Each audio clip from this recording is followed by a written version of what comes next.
Welcome back, everybody. Esteban Joseph here from Stasis Jiu-Jitsu. So today's video is going to be a little bit different, right? So typically when it comes to these sort of topics, right, how to improve your jiu-jitsu game consistently over time and how to avoid that feeling of plateau, that you're not improving, nothing's really moving forward.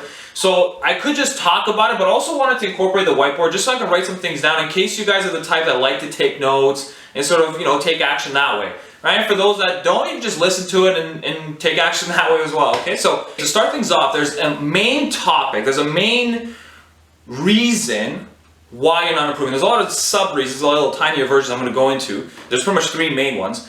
But the big one is a very simple to understand, and that is goal-oriented training. Bear with me, my handwriting is pretty bad. And also, we got to go out and buy the thick markers. I only had these thin ones available. Now, what is goal-oriented training? So goal-oriented training is pretty much when you come into class, you have an idea of what you're going to be practicing.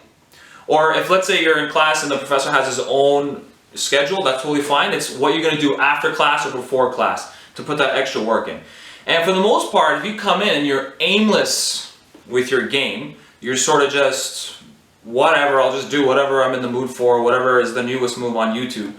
What's going to happen is you're going to hit a block real quick, real fast, and you're going to feel you're not improving anymore. And then what starts to happen, you crave techniques. You start to crave the different thing. Oh, maybe this move will work. Oh, maybe that's what's going to kind of get me out of the slump. But the reality is, if you don't have a clear strategy on what you want to work on, you're not going to really feel any real true improvement. Now, I'll give you an example. So, what I would recommend for beginners, right? So white belts, even blue belts, honestly, is have a good bottom game, good closed guard game, good open guard game. Because the reality is, when you first come in, your balance is just out of whack, and they're going to be able to throw you around no matter what you do, and you're going to end up on the bottom anyways. You're going to be there anyway, so you might as well start there.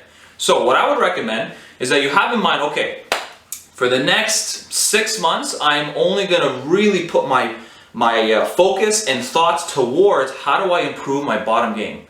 And that is now one goal that we set. Now there's a lot of layers we can go into. Like let's say, this is more subjective to me. Let's say I'm playing bottom and I say, okay, I want to have a good closed guard game. And more specifically, I want to have a very good closed guard Kimura game. I love the Kimura. I actually really do. But I want to have a good closed guard Kimura game.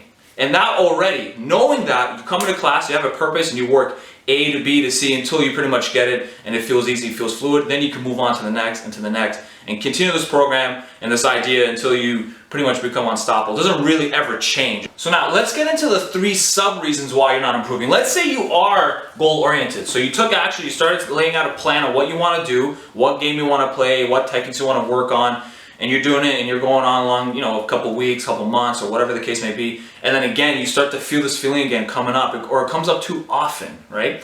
So once you've set your goals and it still happens, what's going on? So there's three, starting with the first one, it's too much training. So you're overtraining and you need a break. So first one is, so I'll put over here a 1, too much training. Okay, so when you're overtraining, right? So overtraining really is somewhat subjective, but in reality, I mean, hard training is probably you're going twice a day, five times a week, something like that. So twice a day, 5 times a week. That's pretty much a competitor, right? So that's a guy who's just competing all the time. Now, let's say you're sort of semi-casual, serious, you're competing, twice a year or something like that, right? And your schedule's more, whatever, let's say once a day, next day twice, and then just rinse and repeat, or whatever. What happens is the higher volume you train, your brain will start to get cluttered with a lot of information. So what's going to happen, you're going to be thinking a lot about the move, about your game in relation to your training partners, how they're working, right? So is it happening? All that stuff, it just starts to jumble up your brain. You need a break to let everything sort of reboot and then start again.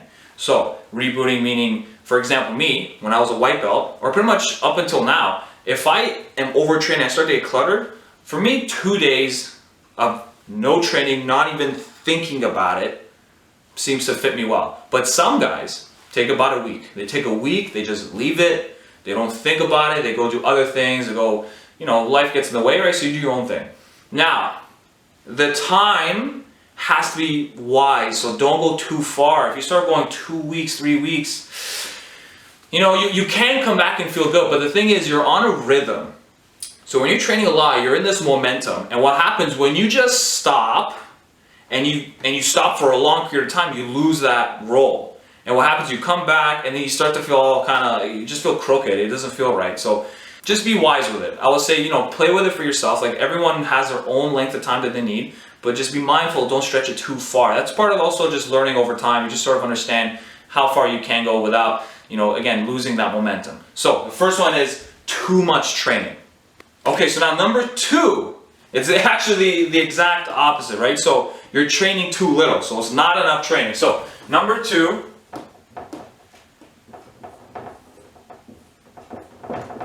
too little output training.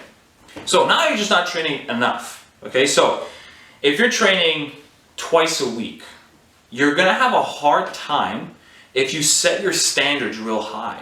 So if your standard is, I want to be this unbeatable guy, I want to go into tournaments or whatever, I just want to ransack everybody. I'm not saying that can't happen, but what I am saying is the reality is, if you're training once, twice a week, it's just going to take a lot longer. It's just going to take a little bit longer. The mileage will vary, and typically it will be some time before you really start honing in on the technique, because techniques take time. It takes time to nurture and grow and think about before you really feel it working very well at the highest level, right? So if you're not training enough, add more hours. Now, having said that, if you have the time to go in and train, but you're not because of whatever reason you gave yourself in your mind, I want you guys to go in and add those hours. You're gonna see such a difference. Now obviously, like the first one, don't overdo it, right? But you don't want to undershoot it as well. So you have to find that beautiful balance, which just takes time.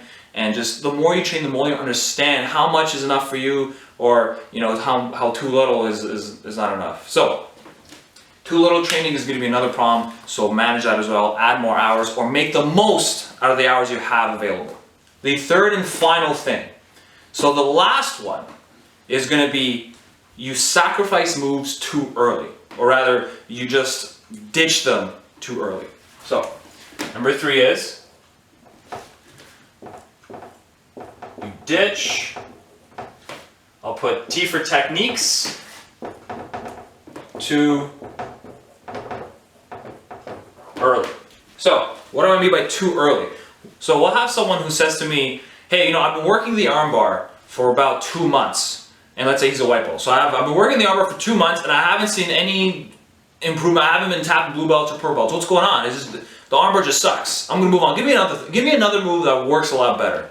And then, if unmanaged, unkept, this person's just gonna keep chasing and chasing and chasing forever. Believe me, forever. It will never stop unless the coach or whoever's around him really has their best interest in mind, and you let them know, listen, man, jumping around these moves is not gonna solve your problems. They're not just gonna stop. It'll just go and go and go endlessly, forever. All the way up until, hopefully not until black belt, but they'll go for a while. So, understand this. Techniques need time, they need loyalty in order for them to give back. I remember when I was turning blue belt, and my professor said to me, I want you to work the Kimura. I feel the Kimura is gonna be a beautiful move given that your size and strength. I think it's going to really make a big difference. And he said to me, just drill it. Don't do anything else. And I was out of high school and I was just training all the time, had a lot of time to spare. So I said, okay, so I'll just start drilling it. I drilled that move, so I drilled the Kimura for probably a year and a half straight. And I hit well over 10,000 reps. And no joke, no word of a lie, over 10,000 reps. By the time I got to that number, once I surpassed it, I just stopped counting, I got sick of it, I actually put it away because it overdid it. But what happened was, when I was drilling that same move, obviously other things as well, but that was my main goal. My main goal was, I want to be unbeatable when it comes to the Kimura. And I did that technique for a year and a half straight. And guess what happened? So I was a blue belt.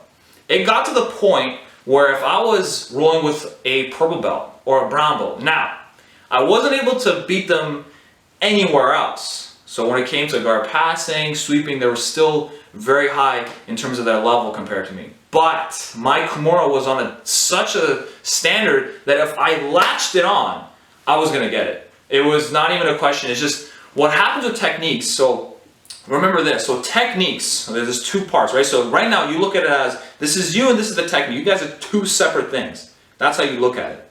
What happens over time when you start training, you start to really, in your mind's eye, when you really envision and picture that technique over and over and over, you start to almost imagine kind of like two dots of ink in water. Over time will start to trail, it'll start to merge together. And that's when this happens with you and a technique, oh buddy, that's when you start to really feel what's going on. It becomes overpowered. And that's what happened. It started to become a little overpowered. I was getting them in tournaments left, right, and center. It was almost too easy. And then what happened was everything else started to suffer, so I had to sort of move on to the next thing. But guess what? Same idea. Once I moved on, I didn't ditch the technique. I moved on to, let's say, the knee cut pass, or whatever it is, the knee cut pass. And I stuck to that, and I just did that over and over and over until, again, those two dots those two ink dots in the water started to converge, and we became one. Once that happens, believe me, you just rinse and repeat that over and over and over and over, and then eventually, imagine after 5, 10 years, you can't do it with 100 moves, right? But what happens once you hit like 5 years, 6, 7, 8 years, you've now pretty much had, let's say, up to 10 or maybe less of really sharp, precise, technical, accurate techniques that you've refined year after year, and you become unstoppable. And you can only have that if you do not ditch the move. So do not let it go. Give it some loyalty, and believe me, the technique will help you back 10 times over. So there you go, guys. So that's pretty much it. I'm sure there's a bunch of reasons, but as I was thinking about it over the course of the few weeks when I planned these videos, this is the main thing that came to mind. So number one, goal-oriented training. Set goals and meet them. And then we have the 3 sub kind of ideas on why you're not improving, why you're plateauing. And again, it's either you're training too much, in which case, give yourself a break, let things digest, and then go back into it again. Number 2, you're not training enough, so add more hours or make the most out of the hours that you're there. And then number 3, do not ditch these techniques too early. Don't just move on because it's not working in a minute. So give it some time, right? Give it some time, nurture it, think about it, ask questions, try it on different sizes of people. Then you're going to reap the rewards, believe me. There you have it, guys. Hopefully this helped you out, cleared up some things in your mind about what was going on, why you were hitting these plateaus for such long periods of time. Now, having said that, guys, so subscribe to our channel over here, hit the notification bell, that way you guys stay updated on what's going on. And if you want to keep watching more videos, click over here, and don't forget to follow us on Facebook and Instagram.